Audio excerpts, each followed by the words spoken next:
Jesús cambiaba la vida de las personas. Por donde sea que Él andaba, su mensaje era tan radical que generaba cambios inmediatos en las personas. Hoy en día sigue haciendo exactamente lo mismo. Jesús era un distinto, alguien diferente, nacido bajo el sello de una profecía que se venía repitiendo desde hace cientos de años, miles de años. Jesús, un provocador de cambios, un estimulador de ideas, un mensajero de esperanza. Jesús, alguien con una cosmovisión superadora en tiempos de esclavitud, tiempos de tensión, tiempos de crisis, tiempos de ansiedad, tiempos de estrés, tiempos de una esclavitud no solamente política, sino también del mismo alma.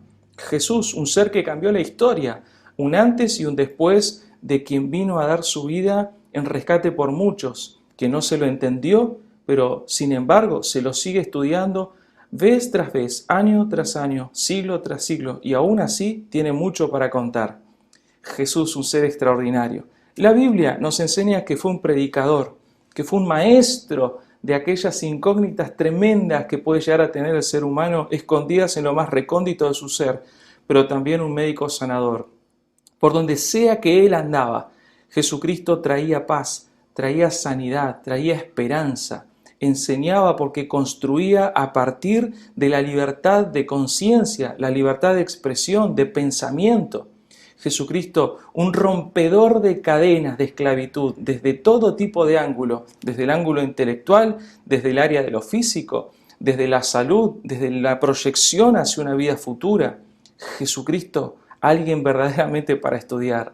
La Biblia diría en un solo libro expresiones maravillosas del mismo ser. Por ejemplo, en Juan, capítulo 1, verso 14, el Dios encarnado. El capítulo 10, el verso 11, el buen pastor. El capítulo 6, el verso 35, el pan de vida. El capítulo 14, el verso 6, el camino, la verdad y la vida. El capítulo 1, verso 41, el Mesías. El capítulo 8, verso 12, la luz del mundo. El capítulo 11, verso 25, la resurrección y la vida. El capítulo 1, verso 29, el Cordero de Dios que quita el pecado del mundo. Podríamos decir tantas cosas más del Señor Jesús, tantas declaraciones fuertes. El gran yo soy, la luz que vino a dar luz a un mundo en oscuridad. Verdaderamente Jesús es el gran misterio y la fascinación para todo aquel que quiere vivir de verdad. Alguna vez Jesús se encontró con personas incrédulas, personas formadas para desconfiar, formadas para ser rudas en la vida, para no pensar en ningún tipo de consecuencias o actitudes de naturaleza espiritual, personas que realmente eran duras de corazón. Sin embargo, con su silencio, con su estilo de vida, con sus palabras amorosas, los hizo cambiar verdaderamente en poco tiempo. Una de esas experiencias las podemos ver reflejadas, por ejemplo, en Mateo, capítulo 27 y el versículo 54, una declaración brillante. El centurión y los que estaban con él guardando a Jesús, después de muerto, ¿no? Al ver el terremoto y las cosas que habían sucedido, temieron en gran manera y dijeron, realmente este era el Hijo de Dios. Qué interesante esa declaración. Una mente de un soldado, ¿verdad? Un soldado incrédulo, formado, duro, frente a los restos de un pacifista. El incrédulo frente al silencio de la fe. Las excusas de la incredulidad frente a las razones de una fe práctica, inconmovible, eterna. Jesucristo verdaderamente tiene que ser alguien especial. O es un lunático de los más grandes de la historia, o es el hombre más brillante de la historia, o tal vez es más que un hombre. Tal vez es lo que realmente él dijo que era y que muchas veces no se le creyó. Jesucristo es el gran misterio para la vida eterna, para el que quiere vivir de verdad y no solamente contar cómo pasan los días o los años. Me pregunto si a esta altura ya te estás preguntando si realmente conoces a Jesús como la Biblia lo presenta. Jesucristo no es un dogma, Jesucristo no es una vara rígida para medirte, Jesucristo no es un condenador, Jesucristo no es quien te señala con el dedo y te acusa. No, porque la Biblia enseña que Jesucristo vino a buscar y a salvar lo que se había perdido. Él vino a caminar entre los montes, entre las plazas, en las sinagogas, en los lugares apartados, para hablarle a los despreciados sociales, para hablarle a los encumbrados sociales, para hablarle a los afligidos, a los que lloran, a los que tienen angustia, a los que tienen sed, y a todos darles un mensaje de esperanza, de superación, porque Dios envió a su Hijo amado Jesucristo para que todo aquel que en Él cree no se pierda, sino que tenga la vida eterna. Qué maravilloso mensaje podemos recibir de la palabra de Dios, de un Dios que ama, de un Dios que perdona, de un Dios que da oportunidades. Ahora me estoy acordando de algo más también, porque hay pruebas respecto a su divinidad. En algún momento en una tormenta Jesús dijo, calla, enmudece, y inmediatamente la naturaleza le respondió. En otra instancia Jesucristo se enfrentó a demonios y salieron despedidos porque le tenían miedo, porque sabían quién era Él. Por momentos Jesucristo sanaba a paralíticos, a leprosos los limpiaba. Jesucristo también se enfrentaba a los grandes prejuicios de la sociedad.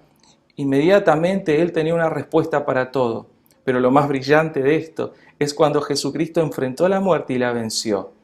O es el gran loco de la historia, o es el gran elemento de la creatividad, pero ¿será real eso? ¿Será cierto? Hay personas realmente interesantes. Hay personas que podrían llegar a inventarse. Hay tal vez superhéroes que la mente podría llegar a inventar. Perfiles psicológicos que se podrían llegar a formar a partir de la ilusión de la mente humana. Pero la persona de Cristo Jesús es imposible de pensar, es imposible de inventar, de crear. Para psiquiatras, para psicólogos, para filósofos, para religiosos, la personalidad de Jesús es imposible de inventar. Por lo tanto, tuvo que ser cierto. Tiene que realmente haber existido. Porque un imposible como Cristo no tiene otra razón de ser que Dios mismo encarnado para darte vida eterna a vos y a mí. En la misma experiencia de la muerte de Cristo en la cruz, cuando todavía estaba con vida, había dos culpables. Por un lado, uno con el corazón duro. Por otro lado, alguien dispuesto a darle una oportunidad a Dios. Ambos crucificados, ambos condenados. Ambos al límite de la vida, ambos al lado del Salvador, pero uno decidió la buena parte y le dio la oportunidad a Dios. Cristo Jesús hace exactamente lo mismo. Cualquiera que se encuentra con Cristo Jesús tiene que tomar una gran decisión. No será la misma persona. O vivirá para siempre con un tremendo cargo de conciencia sabiendo que se equivocó al rechazar la vida eterna. O vivirá con paz y gozo eterna en el corazón, sabiendo que eligió correctamente por esa vida preciosa que Dios siempre soñó, tanto para vos como para mí. Te dejo el desafío en tu corazón, porque en el mismo momento actual, hoy en día, también nosotros vivimos al lado del Salvador. También nosotros vivimos condenados, también nosotros estamos al límite y muchas veces no lo vemos ni somos conscientes. Sin embargo, Jesucristo nos hace la misma invitación, la misma promesa, el mismo desafío. ¿Cuál será la parte que vas a elegir en esta noche? Quisiera hacer una oración para que Dios hoy en día siga actuando en nuestra vida y tengamos la posibilidad de tener un encuentro personal con Jesús y vivir exactamente estas mismas experiencias preciosas de cambio, de transformación y vida. Oramos. Padre que estás con nosotros, gracias por Jesús. Gracias por enviarlo a nuestra vida. Gracias por tu llamado. Y gracias porque hoy tenemos la chance de estar cerca de Él y de tener un encuentro personal con Él y de tener un cambio radical en nuestra vida, de esos que están registrados en tu palabra, de esos que están registrados en el cielo, de esa clase de encuentros, Señor, que sella, que reafirma nuestro nombre en el libro de la vida. Oramos agradecidos por Jesús. Amén.